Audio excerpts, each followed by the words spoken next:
satellite. It's gotta go. I mean, it is like back here, dude. We're gonna show a picture on the screen of it right now. Yeah, we'll it's too much head. Too much forehead. Welcome back to episode 3 of That Wisconsin Sports Show. I'm your host, Aaron Fight, with always Clayton Wallner. It's been a minute since we've had a last podcast. A lot has changed since then. And most recently, the start of the Packers season. We are recording this just after the end of the first preseason game for the Green Bay Packers. How are we feeling about that? Yeah, this is our first initial reaction. Really, we want to kind of do this throughout the season when we can. But honestly, first initial reaction, obviously the boys came through, 36-19 win. That's huge, just for depth reasons, to show just our backups. If guys need to step up, we know we can trust them, at least against other not so great players. But in the long run, it looks like it is a good outcome for sure. But I don't know. Obviously, the main guys, Love, looked good. I mean, there were some things that he did that were kind of like his 3 incompletions were kind of iffy. He had it was that long throw at the beginning of the game to Watson. That was honestly just a great play by, I think that was like Mike Hill. The rookie safety for the Bengals. That was just a great defensive play. He had an overthrow.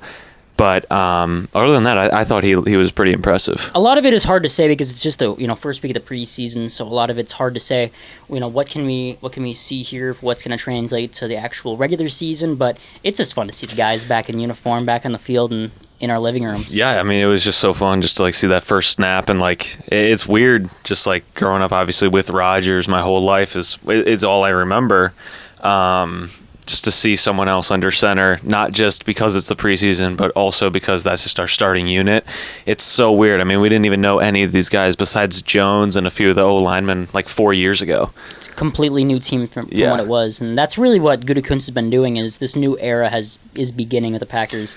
And the thing that we noticed the most with the new era starting is the kicking, for sure. Crosby is gone, and it's noticeable. Carlson came in and had a shaky camp, and we kind of knew that going in, but I was hoping that, game time, he's going to step up and actually start doing something. It didn't feel that way. It was really sad. I mean, he's really just not a good kicker, unfortunately, and I wish Crosby could come back.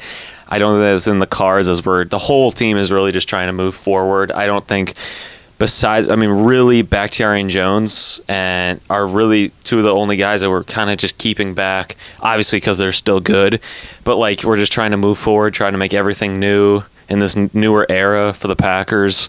But Carlson is just not going to be the answer. And he's the only kicker we have on the entire roster. Usually during camp, we're going to have a few guys on the team. Even last year, the year before, when Crosby was on our team, we still had other kickers, in camp. But now we had no other kickers. So you're going to see us sign a kicker in the next few days. That doesn't mean that Carlson won't be the starter week 1, but it means that it's at least going to be a competition moving forward. Yeah, we're going to have to offense is going to have to put the special teams in a good position this year. For sure. Because kicking is not going to be as strong as it has been for the last, it's been forever. Crosby's been there since 2008 or 9. Really, since I started watching. Since I was a kid, so it's gonna be an adjustment. But that's with the entire team. I think 36 points looks great. I'm happy about that. It seems like and that is also a positive for Matt LaFleur too.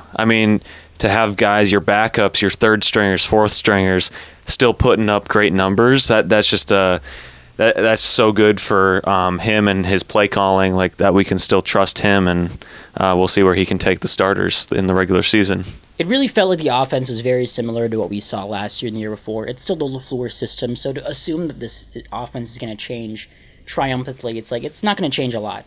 I think we're going to see a lot more play action this season, which I've said before, but you really saw a lot of it. I think we saw 4 or 5 straight passes by Love, all of which were in play action, including the touchdown to Romeo Doubs. That was a play action pass. Yeah, I like that pass a lot, and I noticed Love doesn't have that same zip that Rodgers used to have. That we were so used to seeing, but I love the touch that he has. He has a good feel for putting that ball up in the air and trusting his receivers, which I'm very happy about.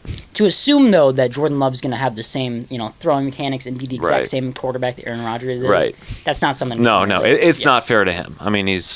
He's young. He's new. It's not fair to him to judge him the same way that we judge Aaron Rodgers. So. He has some of the least pass attempts out of any quarterback in the first 3 seasons for a first-round quarterback. Yeah. Only person who has less attempts than him in the first 3 years of his career, Aaron Rodgers. Aaron Rodgers, yeah. So Packers have not had a young quarterback in quite some time, but we're going to see. Very excited, obviously, with him. He went 7 for 10, I believe 46 passing yards and a touchdown along with it. I think it was a 112.5 passer rating, which is a good sign for things to come, but very small sample size. For sure. So. And this is still, we're growing here and just kind of getting, warmed up a little bit, preheating the oven for the start of the season. Yeah. The thing I noticed the most in this game, though, was definitely the defense. The defense had this amazing swagger to it, some aggressiveness that we haven't seen, I don't know, at least with Joe Barry's defense. Yeah, and I mean Keyshawn Nixon to start that game, he was flying around the ball. We got Valentine, one of the backups. He was flying around. I mean, he was doing some great things out there. I just like the speed that the team was playing at. I didn't notice Lucas Van Ness all too much throughout the game, but a lot of the times with D linemen and O linemen as well, it's not the big plays. It's like setting the edge and making plays for other people. Or creating plays for other people. So it's just like I'm sure. I'm not a coach, a coordinator. I'm sure he made a great impact on the game, even though he didn't have like huge numbers at all. I definitely saw a few plays with the quarterback the other team had to, roll out of the pocket a little bit because Lucas Van Ness was breathing down his neck. So he could have made a play there, but at least he was moving him outside the pocket a little bit, which is what you want to see from those outside defenders. Yeah, because I know starting with most of our starters, I just wanted to make sure that like we didn't have like huge plays where we were just getting blown up, and like on offense where it just looked bad. And honestly, while those starters were playing, second, third stringers, it never seemed like anyone was uncomfortable, which is the number one priority right now. Is we're playing a team full of second stringers week 1 anyway. It's a lot of talk for what's going on for preseason week 1 of the NFL season. Well, we play the Bears, so that's second stringers anyway. We'll basically have a 4th preseason game, so that'll be fun. I'm so excited for the season to start and just for week 1 and play the Bears. I think we're going to be coming out hot, and it'll be fun to see. But, this year it's really fun to see some of the starters. Usually we don't see the starters play at the beginning of the season, which, makes sense because, we don't want those guys getting injured. We saw, Jordy Nelson get injured in the preseason on a non-contact injury. Yeah. And, ever since then, it's always been like a very, very careful with their guys. But every single year we've started out week 1, we've been a slow, lethargic team. We're always getting blown out week 1 at the Saints. And last year, having a bad week 1. It's just, it'd be nice to have a, nice, strong start to the season. Yeah, it's been a couple of years since we've started out hot.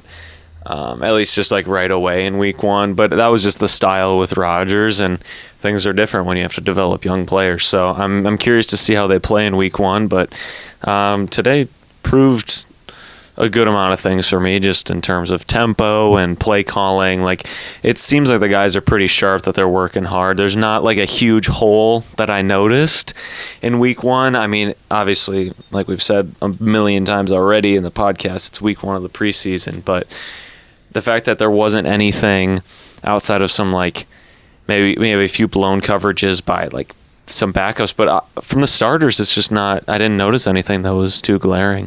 No, and some of those rookies, having a little bit of struggles, starting off. It's what you're going to see when you're having rookies starting and playing. But Lucas Musgrave, seeing him out in the field and running around, you could really see the speed we've heard about in camp. One of maybe the fastest tight end in the NFL right now. Yeah, I mean he is. Yeah, he just seems like a physical monster out there. I'm excited to see him and Kraft. Kraft more of a blocking guy, but more of a traditional style. Yeah, more of a traditional tight end. What Musgrave is, which is a pass catcher and can stretch the field down. Musgrave feels kind of like what a Darren Waller was when he was younger, for sure. Which obviously would be humongous. So because we haven't had a good tight end since Jermichael Finley. I mean, we've had guys who've produced, but no one that's been an option because Rodgers never really used a tight end other than Finley. Yeah, I was going to say, the last one I really felt like was Jermichael Finley, and, Musgrave has had those comparisons of Finley, the past couple weeks here. So a lot of expectations to live up to. It's going to be fun. I mean, this year's going to kind of be like baby steps, I feel like,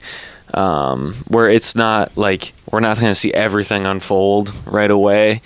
But we're going to see like potential in some guys. Like obviously I'm not expecting Musgrave to be like a Darren Waller or Jermichael Finley this year. That's not fair to him, but just to kind of see what could be is what I'm going to be looking forward to this year. For sure. Yeah. It's some of those comparisons, they almost feel unfair. Like some people comparing the trio we have now with Jaden Reed and Christian Watson and Romeo Dobbs, comparing them to Jordy Nelson, Randall Cobb, Devontae Adams. That's a hard That's not fair at all. No. That's not fair at all. I mean, those three are Packers legends, and they deserve their own spot. And these young guys deserve their own shine as well. They're to be in their own light. So we'll see. I mean, that's the hope, is what those guys can become. But they're going to be their own players. They're going to be, maybe someday we'll say the next three guys are going to be like Dobbs, Watson, and Reed. So it's like it all works out. We've seen that in Packers history. Just a bunch of greats, just being individuals, just having an impact on their own. For sure. And I think this is a good moment to mention something here with the Green Bay Packers and one of our players that we love a lot, and just a message we want to send out. And that's Aaron Jones. Aaron Jones, one of my favorite Packers of all time. We share a name, so there's a lot of love there. But man, his hairline is maybe the worst hairline I've ever seen in my entire life. It's gotta go. I mean, it is like back here, dude. We're gonna show a picture on the screen of it right now. Yeah, we'll pop that up there. But it is just, I mean, it's horrible. It's too much head, too much forehead. It's too much. It's too much. I think he could rock the bald look too. It's not like I don't think he'd look good at it. He could. I know that's a tough step for a guy who is trying to go with the dreads look, which with a helmet on looks great. And he wears the headband a lot. Yeah, I mean, he makes it work, but it's when he doesn't have anything on that I know it hurts him on the inside. It has to. If it hurts him, I mean, how much does it hurt us just looking at him? It hurts because we love him. I mean, he is going to be one of the greatest Packers running backs of all time when he's done in Green Bay. But his hairline will not be one of the best in Green Bay history. That is for sure. I mean, it's so... Maybe the worst. And it's been like this for years. And he's only like... I don't even know if he's 30 yet. He's not 30. I think he's like 28, 29 years old. Yeah, so now's the time. Just go bald now. Get it out of the way so it's not like some awkward decision you have to make in like 10 years. Just do it so people can get used to you bald. Live the majority of your life bald. Don't do it at like 50. Yeah, if he waits till he's 50, it's gonna be be horrific. I don't think he'll have a choice at some point. No, I think he'll be growing it he'll grow a tail out the back of his head. Who knows, man? Maybe he can go get some hair plugs. Those have improved the past few years. Yeah, I don't know. I think he's too far gone. But again, we love Aaron Jones. I mean, he might be my favorite Packer on the team right now. After Rodgers left, I think Aaron Jones might be my favorite player. But he's one of the only two jerseys I have of active players left. Yeah, so but he's gotta get some work done. Yeah, who knows? Do you want to move into some of the Brewers stuff we have? The Brewers still playing currently. I mean, right now, actually, while we're recording, they're playing right now, and we are tied at 6-6 in the bottom of the 7th against the Chicago White Sox. Right now, we hold a 2.5 game lead on the division. We would keep that if we win. It seems like the Reds and Cubs are both going to win tonight. But honestly, just been an incredibly mid team this year. Very average. 8 games over 500. Could be 9 after this game if we can pull it off. But it's just been you can see flashes of the team. The offense can really pull through at times. Yelich has been playing well all season, but it's just been some games that we just let go away. It's just very disappointing to see. Just like when you see potential in a team and it just doesn't ever come to fruition consistently. I mean, we could be so far ahead in the division right now, but we'll see if we can pull it off tonight. It's a close one against the White Sox, who are not a great team at all. I mean, they're 3rd worst record in the AL, in the American League right now. So we'll see. They make me upset, but it's fine. If we play as we are right now come playoff time, do you believe we have a chance of making it anywhere? Right now, no, because we can't even win 2 games in a row. We had won like 7 straight series, and I don't think we've won a series since the All-Star break. We've at least tied or lost series, and we're like 13-12 since the All-Star break. So if playoffs started tomorrow, no, I don't think we would do very well. But good thing it's only the middle of August, and there's a month and a half left in the season. I wouldn't want to get hot now and then be cold later. I'd rather just build up to that. Be average right now. Keep your division standing. Stay at first in the division, and then start turning it up come September. So, yeah, I think we can get to a point where we can win a lot in the playoffs, but right now I don't see it. What do you think we'd have to do to get to that point? Well, the trade deadline already passed, and we didn't really get any good bats. The bats were what we really needed. But it just seems like the game we're playing right now, it's tied at 6-6. It's like when we can hit, we can't pitch. And when we can pitch, we can't hit. So things just have to come together. I think guys like Corbin Burns, who won the Cy Young 2 years ago and has been good lately, he just didn't have a good outing. Now we just need our top players and guys who have experience in the playoffs to play at their best. We have all these rookies. We don't need them to play super well. We just need guys, the veterans, to step up, and I think we can do some damage. We have one of the best pitching staffs in the MLB. And then, but with the rookies, we've seen them make a huge impact on this year. So I think it's just going to come down to Sal Frelick, Andrew Monasterio. They're playing really good ball lately. So we'll see. A lot of season left, though. About 46 games left, I believe. So still a lot of time left, but we'll see. They stress me out, though. So, yeah, I'm not completely sure what the future holds for them. So going into the Wisconsin Badgers now, I don't have a lot because season hasn't started yet. We haven't seen a lot. We're just going through camp still. So, but the one thing I did notice as the coaching poll came out, and I believe you're ranked 17th among coaches ranking teams across the college football. Yeah. So it feels good that we're in a good spot. Being ranked already. We haven't been ranked yet, but having a spot where we're ranked by the coaches and what the coaches on the league feel, what our team is, makes us feel more confident in what we could be this season. Yeah, I mean, it definitely feels like we're returning to our former glory a little bit. And with the Big Ten adding Oregon, Washington, USC, and UCLA over the next 2 to 3 years, it's just like you're going to have to step up the recruiting, going to have to step up player development. You're not going to get this easy path to the Big Ten championship game anymore like we did for so many years. I mean, we made 4 straight in the 2010s just because of how weak that Big Ten West was, and that's not going to be the case anymore. But luckily with Luke Fickell, I think we can make a splash in the Big Ten definitely this year. We have an easy schedule this year. But we'll see going forward. I mean, we got to play Alabama next year and teams like that. So, yeah, I mean, I'm very excited, but I can't have too high expectations because college football is so competitive. Just as competitive it is, but the one thing that is nice, and you talked about next year, is next year the college football playoffs is expanding to, is it 12 teams? 12 teams, 12 teams. So if we're in the top 12, we could see the Wisconsin Badgers in the playoffs. I know. In college football. That's such a weird thing now that they expanded it, and you can host a first-round game. So, I already know if we're hosting a playoff game, I'm going up to Camp Randall. I'm going to go to that game. So there's a chance they may play that at Lambeau or a bigger stadium as well. Right, they might do that as well, which would be, that place would be rocking. I mean, that would just be so fun. It'd be great. It feels like there's a lot of heat in this team. It feels like we're in a good spot. Yeah, I mean, just changing up the offense. It's an air raid offense now. We're not going to be seeing guys with 25 rushes in a game anymore. It's going to be more balanced, going to let the running backs breathe a little bit so that when they get the ball, they're not gassed. I mean, now with a passing offense, it just doesn't have to, you don't have to rely on the run game. It takes pressure off the O-line as well. Really, if you have a good passing offense, it takes the pressure off everyone.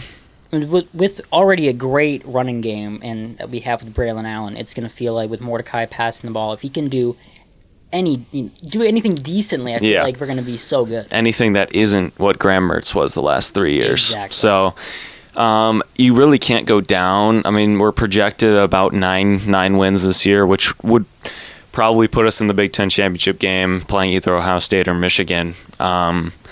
but we just need to get there first. It's been a few years, so just super excited with what's to come. Our running back room, like the 2024 high school recruiting class, is just nuts. I mean, those guys are so talented. We have the number 1 running back from Illinois coming to Wisconsin. Just a lot to be excited about, but obviously college football is super competitive. I mean, there's probably 3 teams in the Big Ten that are still better than us, so... It just really feels like Wisconsin sports right now. It's a great time to be a fan. It's so fun just to see like change for once. I feel like Wisconsin always been run heavy. Packers always kind of been the same offense for a long time, and now new players, new systems, and everywhere. And the Bucks with the new head coach Adrian Griffin as well. It's just it's a lot of change, a lot to be excited about. I mean, it's just gonna be such a fun fall, I believe. So I'm so excited for it. It's gonna be so exciting. Yeah. I think that's pretty much what we have to talk about today. Not a lot as we're starting to warm up here, but now the Packers season's going to start. We're going to start warming up, doing a few more episodes, after every single game, hopefully, and trying to react to some of these games and how we're feeling and where we think these teams are going. Yeah, Badgers or college football starts in 15 days. I believe the Badgers start in like 18 days or 20 days. I think they start like a week before the Packers do. So we'll get Badgers and Packers, and we'll be here after Packers games on Sundays, hopefully.